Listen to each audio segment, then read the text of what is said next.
నిన్న సౌత్ ఆఫ్రికాతో జరగబోయే 3 ODI match series కోసం అయితే 15 మందిని ప్రకటించింది మన ఇండియన్ సెలెక్టర్స్.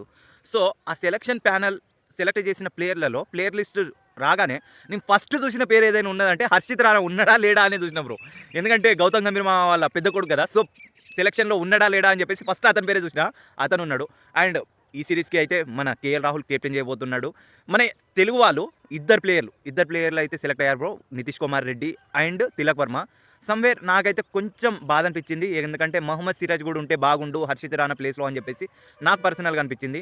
అండ్ దీనికంటే ముందు ఓడిఐ సిరీస్ ప్రకటించడానికంటే ముందు అక్షర్ పటేల్ అసలు ఇండియాకు కెప్టెన్‌గా ఉండబోతున్నాడు. చాయ్ సింగ్ కెప్టెన్‌గా అని చెప్పేసి అన్నారు. బట్ ప్లేయింగ్ 11 లేడు. అతని ప్లేస్‌లో రవీంద్ర జడేజాని తీసుకున్నారు.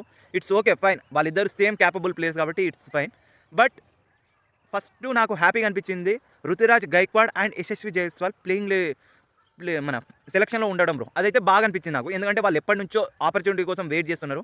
వాళ్ళు సెలక్షన్లో ఉండడం నాకైతే హ్యాపీగా అనిపించింది.